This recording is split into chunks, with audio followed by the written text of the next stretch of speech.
Well, let's go there a little bit in our minds. So let's say that the ETH, I think the ETH merge could be a nothing burger. I think it could be a sell the news type event. I think it could go swimmingly well, and ETH could race ahead in market value. I do think that if they're successful with the merger, that it's going to be a huge narrative attack vector. Bitcoin is boiling the oceans. So let's go down that path. ETH is incredibly successful. The merge is successful. It quote unquote does not take energy to run the system. There's all these, I don't agree with benefits, and they come at Bitcoin hard. And let's say they go so hard. Do you think there's a chance that Bitcoiners are going to jail and/or getting tortured in the United States of America over quote unquote Bitcoin ownership, possession, whatever you want to call it? No, I don't think, not at all. No, I don't think. I also don't think there's a space. You said something as the crypto attack on Bitcoin is state sponsored. I don't believe that either. I think they got other things to worry about. But what would wake up if there was a huge controversy like Ethereum going down the tubes, it would open up the power grab. There's not a big power grab right now around Bitcoin, around cryptocurrency, but I agree that it's going to be a huge, a huge way to. The ESG narrative is going to get bigger and bigger as time progresses.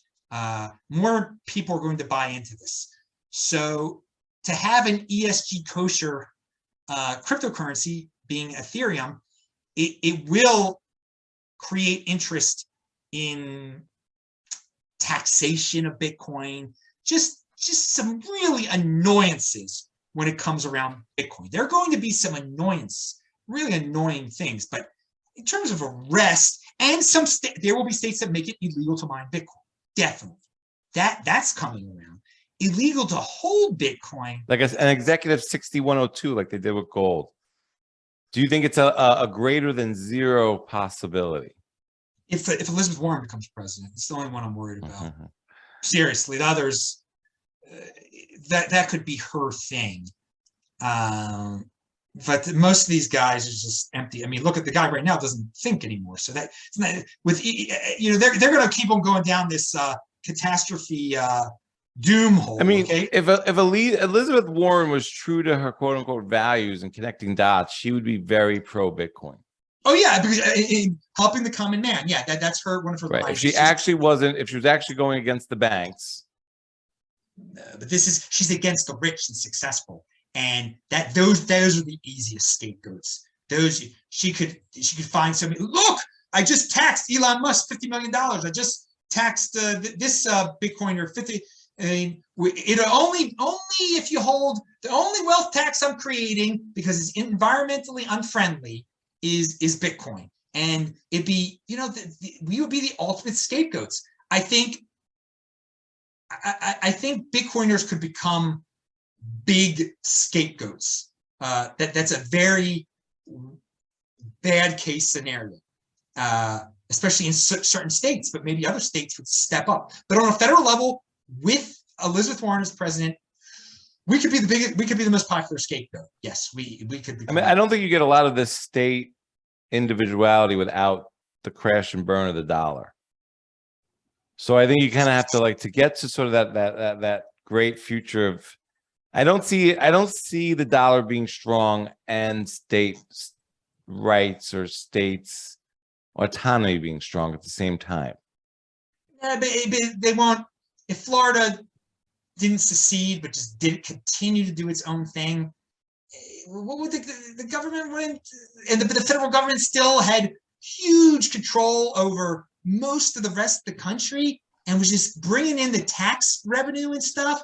And just running and winning, it's about power. It's all about power. And if it's the Democrats that go down this authoritarian total control route, if they control all, most of the governorships, the presidency, the Supreme Court, the federal legislature, they'll be happy. They're not gonna if there's one state that strays or a couple states that strays, I don't think they're going to go. I don't think they'll go all in. They'll be so powerful at that. They're nowhere close to that right now. I mean, it's basically split 50-50 right now. So I mean, it would take a lot of it would take a lot to get super duper like, you know, we're invading your state type of thing. All right. So I wouldn't worry about the dollar, because I agree the dollar is staying strong because the rest of the countries are going down the tubes faster than the United States in terms of printing money. There's no question about it. I mean, the inflation is worse basically everywhere else. I mean, some places it's not. But in terms of power, I think you put a lot of value in potential power grabs in terms of the finance behind it. I don't think for the Democrats to gain power that they need to have super duper financial control. Like I think they could just do it with guilt and the way they're doing it right now. Just certain states are just, there is no overall United States culture, but there are enough states with a culture that you know mesh very well with authoritarianism that they be able to take, you know, control of, you know, 60%, 67% of the nation, and they would be pleased. That would be it right there. And there would be enough states to take a stand against it, and there would just be a wall of safety in some of these states still. But in the states that are controlled by the authoritarians, yeah, it's going to be bad for Bitcoiners. It could get real bad. Maybe that is where the equivalent of gold confiscation would happen. But I still have faith in the stray states that will be out there at the end of this nightmare type of scenario, which I don't think is even happening. I don't foresee the nightmare scenario happening that you talk about. Again, because of nullification, and so I don't think that I'm basically saying, to sum it all up, the power of the printing press of the federal government does not usurp the power of the individual states. It doesn't. Right. So, what do you think then of? I mean, you were one of the first to come out to say, you know, sort of happy inflation. Happy inflation, baby. Happy inflation, and you know, I go around. I have sticker price shock everywhere I go. And I feel a lot of people I talk to talk about prices a little bit more, but I don't think people are in shock or really concerned. They're happy. They're happy. So it's happy inflation. They've succeeded. The federal government has pulled off exactly what I said would happen. It's a good thing. It's a good thing because it's not going up as fast anymore. That's the other thing. Look, the economy is growing, and there's jobless things are down, and the Federal Reserve is becoming more diverse. I mean, that was the main article. I mean, that was a huge article. Federal Reserve is now more diverse. They're doing a bad job, you know, but no. That speaks to the wokeism. I mean, they're just saying that they're more apt to handle the complexities of the economy because there's more diversity on the panel. And so now, like, diversity is the qualification. You know, they're not touting anyone's background or skill set in handling the issue. Way you look. It's just the way you look. But that's it's a very the world's very superficial. It's very superficial. So people are this is not going well, though. I think to live in a superficial world like this. I mean, like, I can't see this ending well. It's not going not well for the individual. I'm saying for the group. We could all carve out our Bitcoin overlay, but I'm saying I don't think this is going well for America. No, the 80% of middle classers are just becoming more and more dependent on the federal government. Yeah, which is this goal of definitely one of the political parties out there right now, the Democratic Party. If you become and they'll get more and more votes. So having an inflation is helping. You know, people would rather fit in and display their luxury beliefs, but you know, and have inflation and be poor and lose their wealth as long as they're fitting in, as long as they still have some nice thing. And guess what? They're being given bones that make inflation very happy. It is very happy for the people that are being bailed out of their student loans right now. It's great. That's adding to inflation, of course. I can't help but to laugh though, because it's going to come back to bite everyone, including them. Yeah, but they still haven't pulled out the Fedcoin thing yet.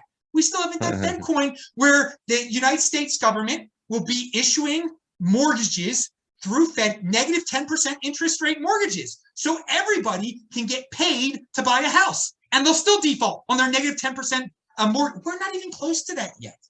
I mean, it is going to be some crazy stuff out there in happyflation land because of Fedcoin. It gives them this. They're going to be able to pull this thing. People are like, oh no, it's mathematically impossible for this inflation to continue. No. We haven't had Fedcoin yet.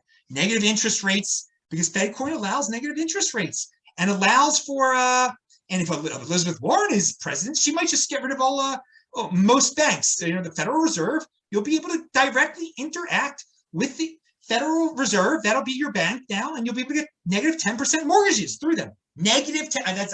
That's not a mistake, people. Negative 10% interest rate mortgages. We're going to one day we're going to, and maybe it'll only be from if you're minority, you get negative 10%. If you're white, you get negative 5%. Okay, that'll be part of the reparations package. Is that certain people get a negative 10% mortgage rate, and only certain people get negative 2%, negative 5%, and still people will default. It'll never end. it'll be amazing. But we're not. I mean, what we're about. So that just boils down to the point. You want a store of value that the government cannot mess with. That is Bitcoin. Okay, because there are a lot of ways they can mess with the fiat that you haven't even dreamt of yet, because of glorious technology, which governments hinder through regulation, which is ironic. If it were not because of this glorious technology that they hinder through regulation, they wouldn't be able to pull off some of this nonsense and extend these inflationary times. But they'll be able to do it, and because most people are comfortably numb, they love a comfortable dystopia, and we just have to come to that there are certain cultures in America, certain dominant cultures, that love being slaves, that love middle class. They don't care that they have to. There's no embarrassment on relying on the government anymore and getting bailed out. That's gone. But again, the cowboy culture is still out there. You just have to find it and be confident. But most people aren't very confident in themselves. That's unfortunate for them. For me, whatever. It's life. Yeah. Life is fun. Life is good. What do you think that Bitcoin is going to be the world reserve currency one day? No, not at all. No. Okay. Because most people, they're fiat slaves. There'll be more and more people becoming slaves and worshipers, and they have no problem with it. Happyflation. They're happy with what the government's doing. So let's stipulate that. So then what is best case scenario for Bitcoin and Bitcoiners, in the sense that is there a city that takes on Bitcoin? Does it ever kind of go a little further than being a store of value in the United States of America? Or is it really like when we get together at festivals, maybe we set up a little lightning tent? How do you see sort of Bitcoin progressing beyond a store of value, if at all? Man, I don't think about that too much, because I think it's just preserving my wealth is so important as a sense. Okay, as a tool it's a freedom of association. In terms of freedom of association, you're not going to be able to send money to certain people. I mean, most people will be using Fedcoin, and there'll be certain, maybe no one in Florida will be allowed to get Fedcoin. That you won't be able, if you live in Georgia, you will no longer be able to send because Florida is so evil. You will no longer be able to send dollars into Florida. There you go. That's where Bitcoin will come in handy. Okay, but on a very and that's pretty doomsday right there. But again, it is blatantly obvious that there are now people that have been deemed unworthy by the federal government. If you investigate Alex Berenson, a guy who was just tweeting about the virus, they asked Twitter, the federal government wanted Twitter to ban him, which is a total violation of freedom of speech. When the government cuts your speech through a private entity, that's horrifying. But they have no problem with that anymore. They have no problem with doing anything like that anymore. So many people are going to be cut off from the financial system, from the Fedcoin system, from the dollar system. So it will be a way to transact with the unmentionables, with the people you're not supposed to. And that list of people is just going to grow and grow and grow, and businesses are going to, so it gives businesses that are on the borderline between, really wanting to be themselves, but scared to be themselves, to just be themselves and be like, you know what? I can use Bitcoin. There are plenty of people out there that are going to transact with Bitcoin. That is going to be the main transaction use case for Bitcoin, is the freedom of association use case right there. It's not going to be like, at some regular bodega, you're going to go in there, you're going to use Bitcoin because the dollar is inflating too much. I don't see that. I think it's just going to be in certain countries, in certain corners of this country, it's just good. Things are going to become so censor friendly, and freedom of association will be so hindered that it'll be the only way to have financial freedom of association. Right. I think that's a really good point. So then, we were talking a little bit before about Bitcoin and crypto and that inflection point and what we're just touching on here. So then what do you think of like Coinbase? And they're a public company now. You watch them grow from a little bitty seed to something a lot bigger now. So what's your take there? Oh, I got a lot to say about Coinbase now.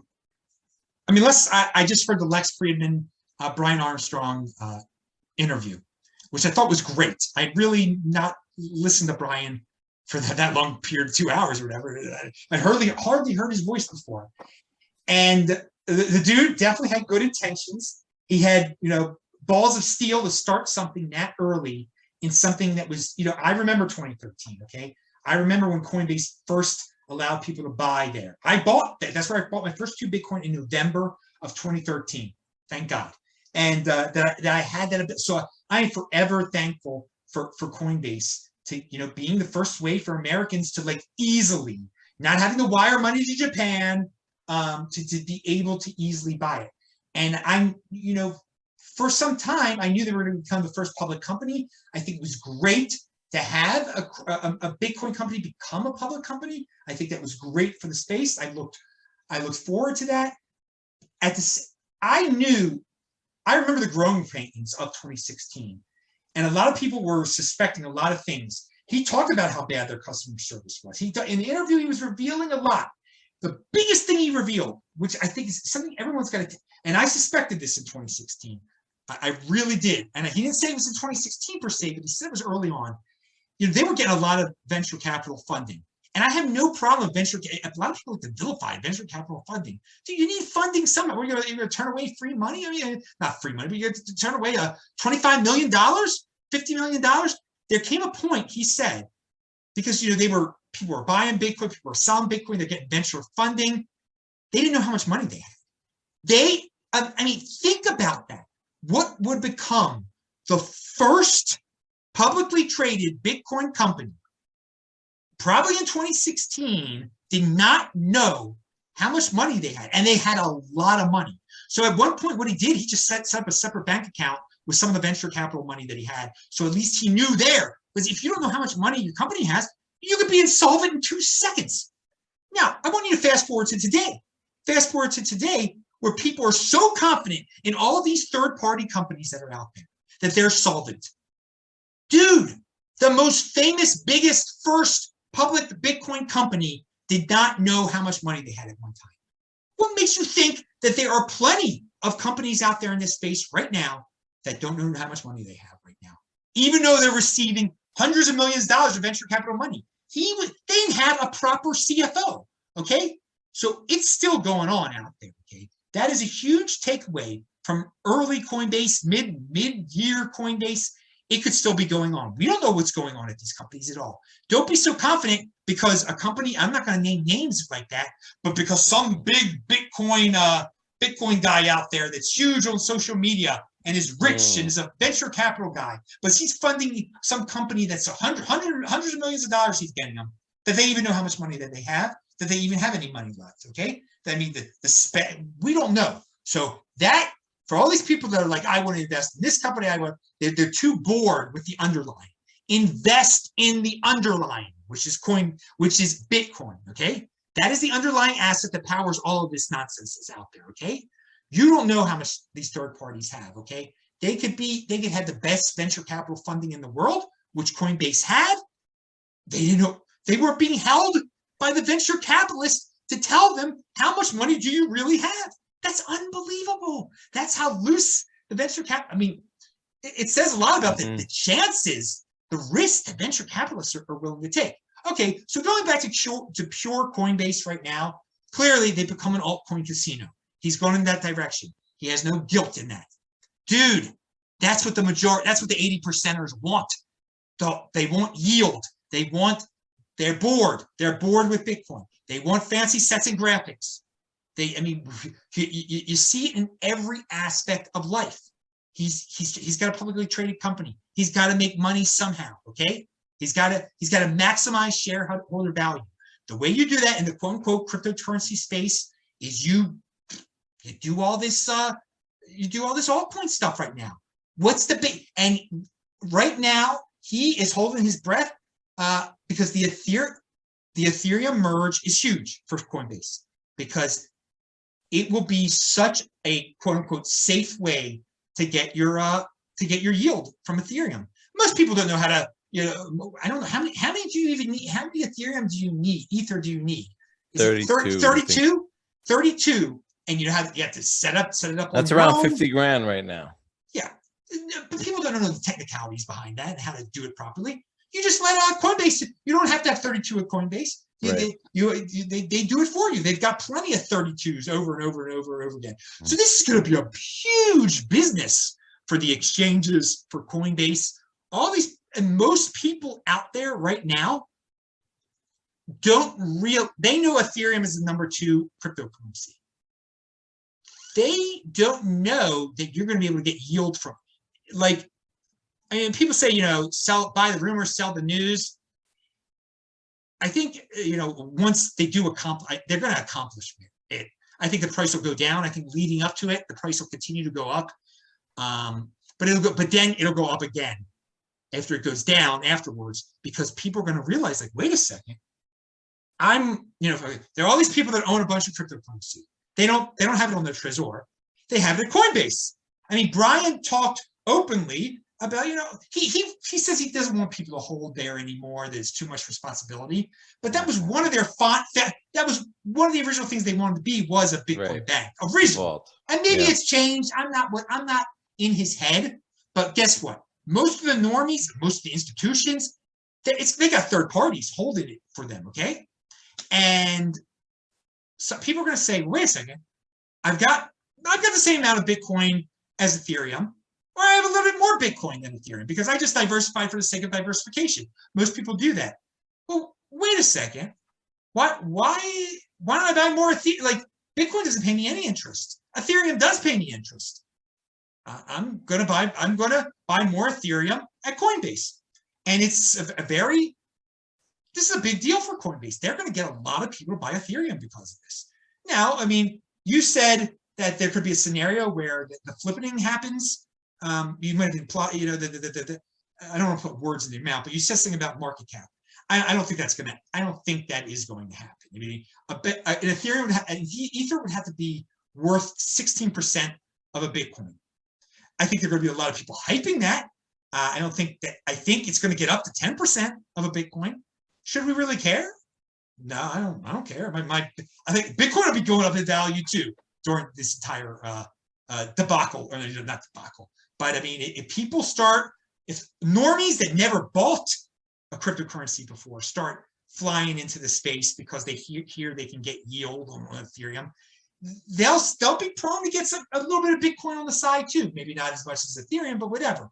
But yeah, Coinbase is about to make a killing off of the Ethereum merge if it all goes successful, because we saw the desire for yield. I mean, that's what Luna was. That's what all these crashes were all about. And putting your precious Bitcoin at third party that offers you 9% was all about yield. I mean, you and I could scream to the rooftops, ignore the yield. because one of the a social. I will say this about Bitcoin maximalist, Bitcoin toxicity online, which again most people don't notice, but it does serve as a shield against a possible social 2017 Bcash type attack. We're not going to see, and that's the reason the toxicity formed in the first place, was to fight off that Bcash attack. But it's still there. It's still part of the protection system, the alarm system. And so I don't agree with all the insanity that comes from some of these guys sometimes. I think they might become sick in the head from their orthodoxy, from their Bitcoin inquisition type of ways. But that this exists in the social media Bitcoin space, that there is something that toxic, does basically make it impossible for when the time comes, when the ESGers out there fork off Bitcoin as an ESG Bitcoin, that people will not, it's impossible to really Bitcoin is the next Bitcoin. That is what, on a social level, those toxic guys guarantee. That you can't attack, you can't try to change that on a social level like the Bcash people were. It's impossible because of that toxicity. So that's a positive spin on toxicity there.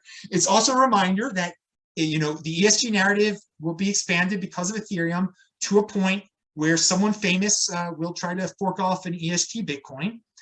They will do it. But for all those people who want yield, you're going to get it. We're going to get this free Bitcoin crypto dividend called ESG Bitcoin, or whatever it's going to be called, or friendly, proof of stake Bitcoin, whatever.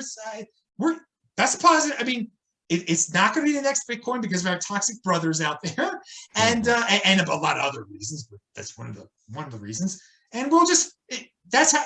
Be patient, people. Long-term thinking. There are going to be plenty of other crypto dividends of Bitcoin. These forks that are done in attempts to socially divide everybody, but that fail and eventually go under 1%. I mean, Bcash was at 20%, 30% one time. I mean, if you would have said in November 2017, it's going to 1%, people would have laughed. People laughed at Coinbase. He did say that. Pound that like button for Coinbase, who always said it was going to go under 1%. And now it's just common thinking. Yeah, what's Bcash? That thing, it's like 0.5% of a Bitcoin. They all trend it. Jimmy Song used to say that all the forks trend to 1%, less than 1%. But it's coming, dudes. Treat it, have a good mentality about it. ESG Bitcoin, treat it as a crypto dividend. When it's at 20% of a Bitcoin, dude, you trade that in for Bitcoin. There's your freaking yield right there, and it's totally. If you control your own private key, you're totally safe. Okay, when you. Well, anyway, we're not there yet, but I fully expect there to be those attacks of the ESG narrative growing to a point where someone has to do an ESG Bitcoin. And believe you me, there will be plenty. And again, it won't be state sponsored, but there will be state actors like Elizabeth Warren who will be like, oh, maybe this one's all right. And then maybe if she were president, okay, she'll try to define what the real Bitcoin is at that point. That would be very interesting, wouldn't it? I could see something like that happening. But it failing, though. It failed. Because the United States is not the whole world either. It's not the whole world. And that would be quite a social attack if the president of the United States jumped on board the forked off fake Bitcoin. That would be interesting. I never say never. Never say never.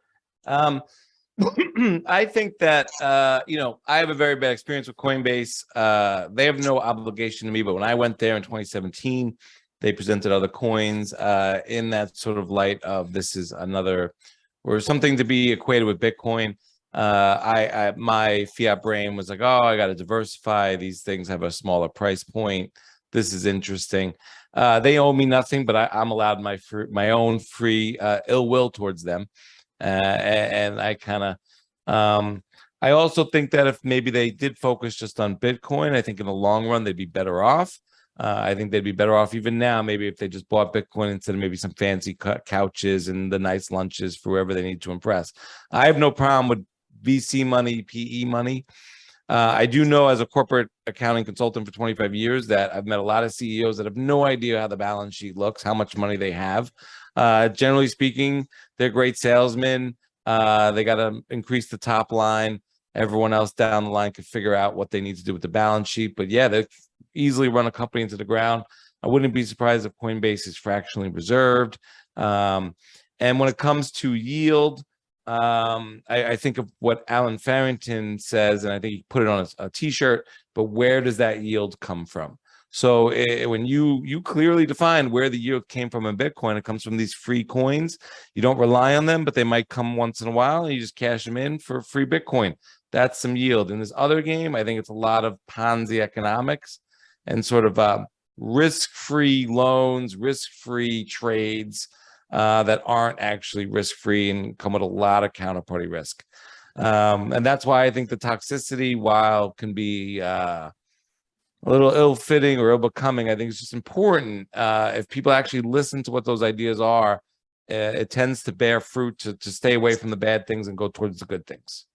I respect your corporate experience there. I was naive. I was naive to think that certain. I thought, you know, CEOs, especially ones that are getting venture capital money, are going to know the whole thing.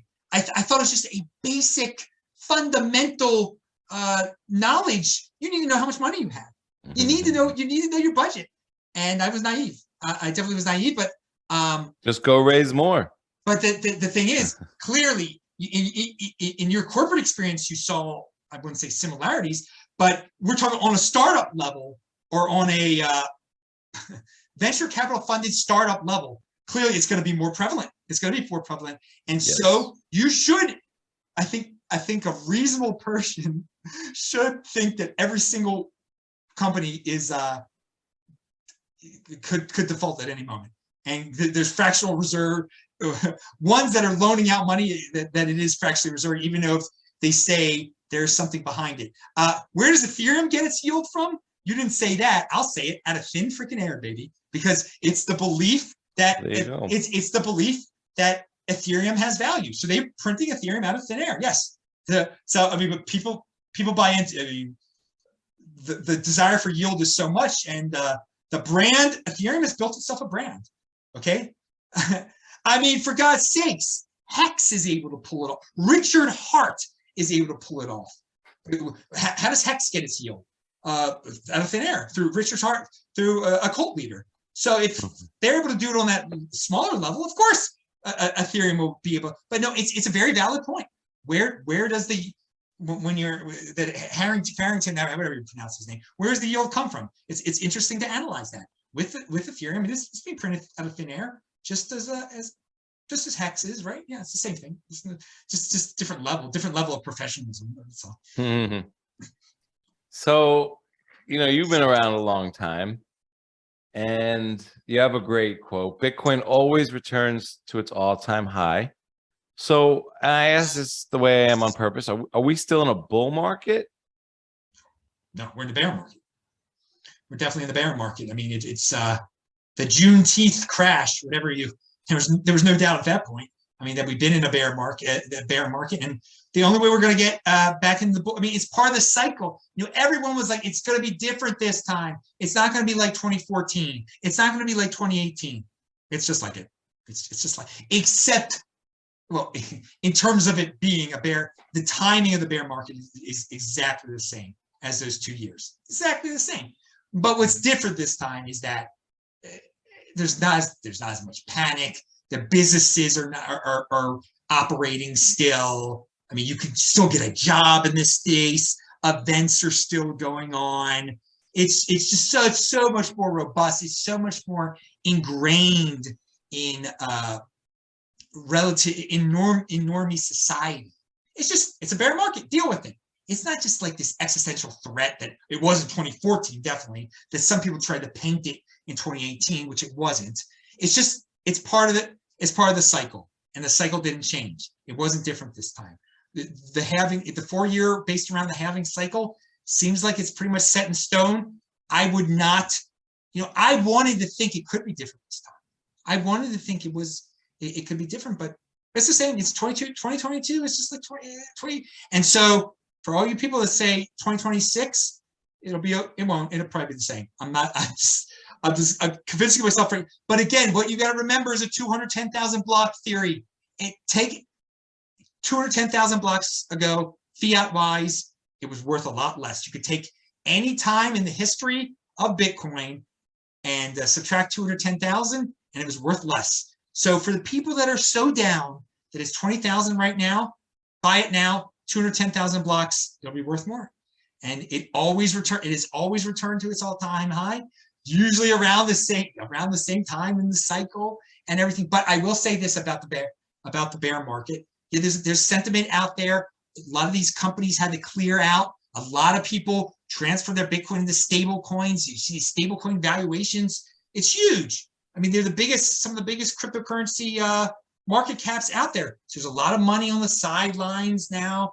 Just most people don't treat Bitcoin as a long-term holding device. They try to flip, they try to play. So they're out right now. There are a lot of people that are into fiat, which is silly, ridiculous, or have their stable coins at third parties, losing them, now suing people to get them back just because Bitcoin started to crash, supposedly. I mean, all sorts of mistakes were made. And these are parts of bear markets. They have to be, those aspects have to be cleared out, weeded out, whatever you want to say. But on that Juneteenth weekend, whatever day it was, June 16th, it's easy to remember because there was a holiday. We dropped down to what did it drop down to 17.5 or something like that. It was, and again, I didn't expect it to go below 20,000. That was a little bit different this time too. But there was all these third parties holding Bitcoin, holding all. I mean, it was pretty explosive. That was, it was based around money instead of based around the fear of a virus, the fear of a war. So simply based around finances, that was the most drastic shift I've seen. It was the quote unquote worst day that didn't deal with rumors about wars and viruses in the history of Bitcoin. Whatever, you see it. But it was 17.5. For the bear market to be over, we got to get to 36,000. It's got to double. And so until it doubles, I mean, I don't want to freak anybody out, but it could go down there again. It could get a little bit lower, maybe even. But last time around, it cratered. It was about 3,100 in December or November of 2018, and it took about 6 months. It took till June for it to get to 6,200, and then that's when, and it never got back. It never went below 3,100 after that. Obviously, that is when the true bull market starts. When you can double and you're not going back down to the previous low of the cycle, because that was the low of the cycle. The cycle is defined at that point. So yeah, we're in a bear market. Whatever. It's just that's the way it is, and it's if you should have more Bitcoin than you ever did. On Juneteenth, I bought 0.3. Okay, Adam Meister rarely buys Bitcoin. Rarely makes a proclamation on Twitter, shows the screenshot of when I do it. The time before I did that was March 12th and 13th of 2020 during the virus panic, when I bought 2 Bitcoin for like a combined a little bit over $10,000. So that was a rare opportunity right there. It was a very rare opportunity. I mean, there was for months and months, people were like, "Oh, I wish I feel bad now that I didn't buy it at 20,000 in 2017." We'll never get back. Well, we got to December of 2017 briefly here and there during the last few weeks and everything. So you had your opportunity. I took advantage of the opportunity, and I already got plenty of darn Bitcoin.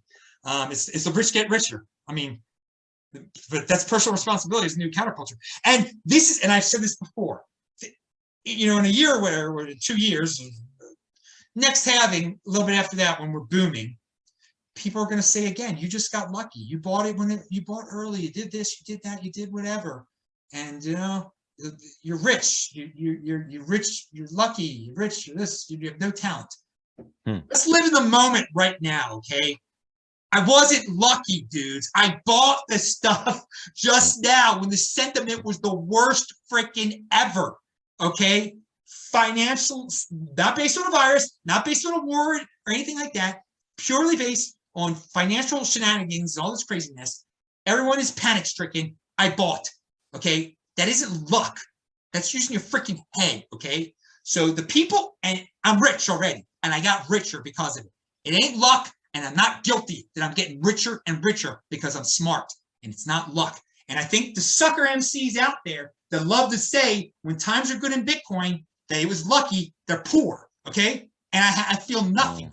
I feel nothing for them at all. And that is pure logic there. That's not what the word is about anymore. They're victims. You should feel bad for them because they didn't get rich when you got rich. When you got rich, the poor are getting poorer. The poor are getting poorer under the scenarios that I just talked about because they believe in this magical luck stuff. Okay, that's their fault that they believe in this magical luck, and they need a Gnostic leader to tell them what is really true. I mean, that's the world we're living in. People can't think for themselves anymore. They need the Gnostic leader to tell them what's really true, what's really reality, when they should buy, when they should sell, what is nice, what is mean, who you feel bad for, and everything. You can't think how to, wipe their own toughness up anymore. I know how. I mean, build upon that. Learn how to wipe your own toughness first. Then, learn how to clean yourself. Learn how to make your bed. Then learn your financial management. So yeah, it's just luck. It's magic. That's because they believe in magic. Everything's magic. It's Gnostic insanity. But I'm quite proud of the fact that I bought back when everybody was panicking in March of 2020, and I'm just as proud that I just did it the other day. It's no luck, dude. It's up there. It's up there in your head, baby. Well, yeah, building off that, one of your quotes is most people have outsourced their thinking because they are in a comfortable freaking dystopia. Escape into the Bitcoin overlay. It might be uncomfortable at first to use your brain, but that is true freedom. That's from our last episode together. So my question to you is conviction a skill? Yeah, this is part of long-term thinking. Conviction involves long-term thinking, sticking with something over the long term. And most people, I think, default to impulsivity. And so to be able to hold off on not doing something, to be able to defer gratification is a skill. So conviction is intertwined with all of that stuff. I mean, people have a hard time. They see a Hershey bar, they don't have the conviction. They don't to not eat it. They don't have the deferral of gratification. So I think they go hand. Conviction is a skill. Yes, is definitely because it's part of the deferral of gratification skill set. You need conviction for that. Right. Yeah. Don't be an algorithm slave online or in real life. So my final question to you is, what's up with these physical trading cards to spread the word about Bitcoin? You brought someone into my feed. I'd love to hear a little bit more. Yeah, Aladdin. His name is Aladdin, and he got in touch with me. I go to these conferences and everything, and I see that one-on-one, touching grass is good for people. People really like that. Now, again, we live in this beautiful world where everything is virtual, and it's good to have virtual meetings. But you got to still have physical contact with people, and a lot of people can only learn, the digital aspect of Bitcoin is too abstract for them. They need something physical. And there are dudes out there that like the trading cards, guys especially grew up with baseball cards and stuff. They like that kind of thing. So I've always said in the Bitcoin space, you don't have to be some technical maestro to succeed, to create your own business. So this guy Aladdin creates giving out these, he's a great artist. He believes in spreading the Bitcoin word. He got in early on. He understands about controlling your own private key, and he understands the importance of Bitcoin education. And that's, some people are bigger educators than others. And he took a very creative approach, just, to make these cards, and hopefully it will help educate people. And I think he's got something, he's on to something. And then he'll be known. He'll be known one of these. These Bitcoin trading cards are cool. And we should give his, what is his, let me give you his info right here. I got to give him a plug. It is on Twitter. He is at FAC4T. All right, and it's the name of his. What is the name of this? Okay, here we go. It's fact. It's fact. I mean, I don't even know how to pronounce this. It's again, go to fac4t.com. I just when I think about it, I'm a trading card guy. So I think it'd be cool if people are into physical things to check it out. It'll be linked to below again. fac4t.com. Freedom Adoption Cards for Trading. That's what it stands for. Freedom Adoption Cards for Trading. Look, it's a little too complex for me to remember. I'm just a trading card dude. I lied it, man. Check them out, man. So yeah, that's interesting. But again, there is room for Bitcoin in the physical realm and the digital realm, in the artistic realm.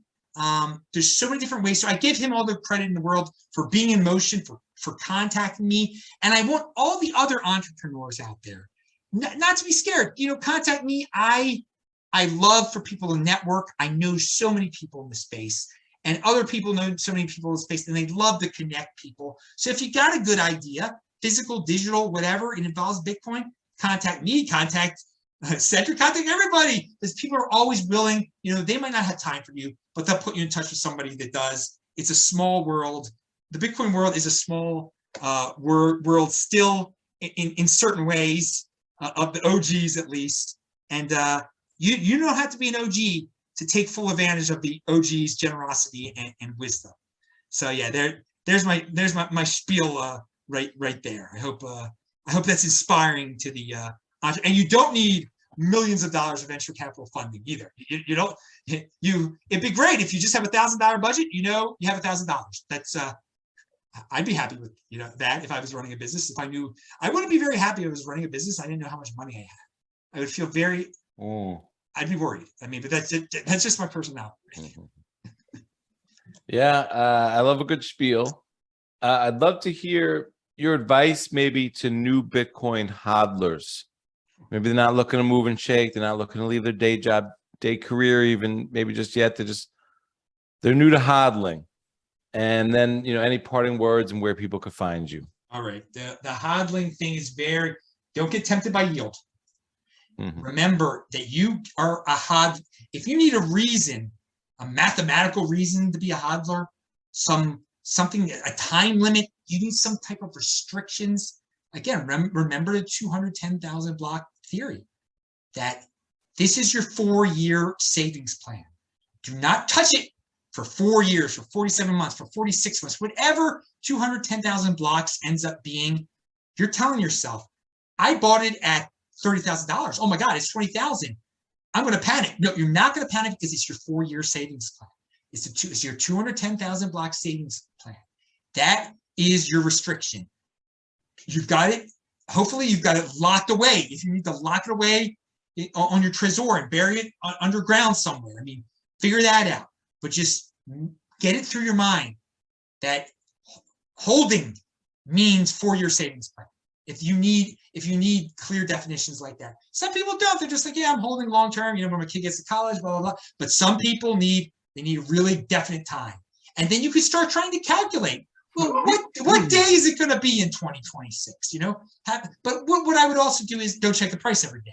If you feel yourself your weak hand again, don't get caught up in the Twitter drama. And if you do, remind yourself, that's not everything. That doesn't, just because some guys that love Solana say that Bitcoin is toxic now, and that is going to bring it down because these Bitcoiners are hating on each other.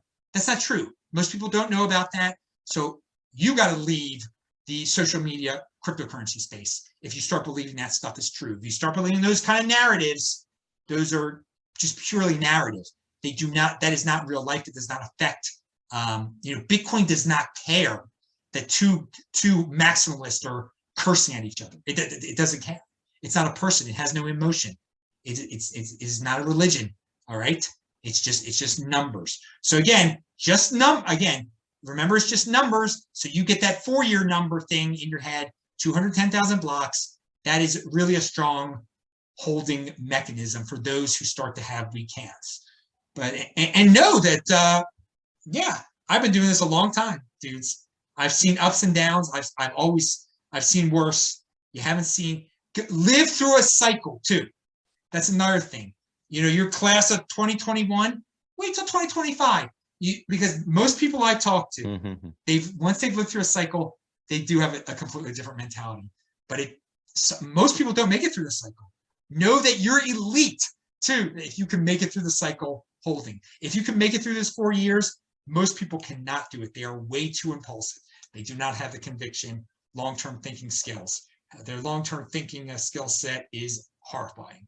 So just, you want to be elite. Everybody loves being elite. You become truly elite when you make it through that 4 year. And so keep putting that as a goal also. So some people are very goal oriented right there. I want to be elite. Make that be your goal. As for where people can find me, on Twitter, TECHBALT. That's TechBalt, like Technology Baltimore. It's something that I've kept through the years. I thought technology should come to Baltimore. Technology doesn't come to Baltimore, dude. It's just a panic and fear and viciousness and, relying on the government. That's Baltimore. And if you don't like it, get out like I did. Or you can complain all day and be a treat. Also, disruptmeister.com takes you to all my videos. Look up BitcoinMeister on YouTube, Adam Meister on YouTube. But no, I do tweet every single day. I do tweet every single day, and you can always DM me there. And if you want consulting services, and if you want hardcore networking consulting type of stuff in terms of like really setting up a plan, how to put your business. I mean, I'll all sorts of things I'm open to. But the time is money and stuff like that. But little questions here and there. I'm all joking. But hey, pound that like button for people watching this on my channel. Do a super chat. Thanks for all the support, everybody. And I always love talking to you, Cedric. Cedric is one of the he's a hardcore dude in the space. For those watching my channel that aren't familiar with him, you should know who he is. If you don't know who he is, you're too into fancy sets and graphics and looking at bikini babes instead of listening to content of smart guys like this. Well, we need to spread the awareness. I'd love for my audience, in your audience, to mix and mingle. Adam Meister, aka the BitcoinMeister, aka the DisruptMeister, he comes with receipts. I'm looking at here at your pinned tweet. There's a Bitcoin flashback to September 19th, 2014. By the way, in 2014, the average price of a new car was $33,000. Adam says that people in 2014 on September 19th, he says, Adam says that people should buy $10,000 worth of $420 Bitcoin instead of buying a $50,000 car. So mind you, today, average new car is $48,000. So we're talking about around $100,000 today of Bitcoin, which would be about 5 Bitcoin. But those 23.8 Bitcoin today are now, well, in 2021, when you wrote this tweet, were worth over $1 million. Today, they'd be worth around over $400,000, right? And that shows the receipts and the proof of long-term thinking and conviction. You're not saying it today to people and only saying it with the reference of this could happen in the future, but you've said this before, you've lived this before, and you've made this proclamation before. And it's not about human proclamations, in my opinion, but what the Bitcoin protocol and the network does and what it's designed to do. But you have a human receipt of calling it and putting it to record. It's one of the reasons I started the podcast was when I was talking to friends in real life and family in real life, and they were not listening. I wanted to find people who were interested in what I was and to have good conversations, but was to have a record of, hey, I was interested in this thing when I said I was. Because, when I was 20 years old and America Online came out, or Dell or Microsoft, and I didn't buy any. Well, 10 years later, I called it. Well, prove it. Well, I can't. So, the show in a way is proof of me saying this is important technology, but you're coming with this proof of this video from 2014, which I just wanted to call out. And I think about a lot. So yeah, $420 Bitcoin. I said it. Buy it then. I mean, now it's 20,000. That alone shows you how much it's changed. But no, you watched all my old videos. I haven't strayed from just buy and hold. I know it sounds boring, but it's been a very valuable. Well, you're not a boring guy, and savings technology is very boring. It's one of the things I find very ironic about what we do as Bitcoin evangelists or people who want to spread the awareness. But, you know, prior to Bitcoin, I never really wanted to, you know, talk to my friends about financial technology or a great checking account with yield. You know, I didn't talk about it at parties about a great APR or something.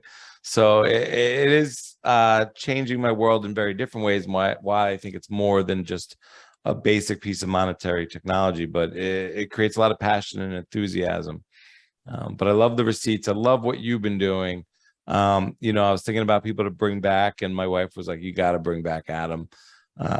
She's a big fan. I'm a big fan, and I always love catching up with you. Yeah, well, it was my pleasure. I love the energy, man. I love it. I love it. Awesome, bro. Thank you so much. Bye, everybody. See you. Thank you. Peace. I'm gonna pause.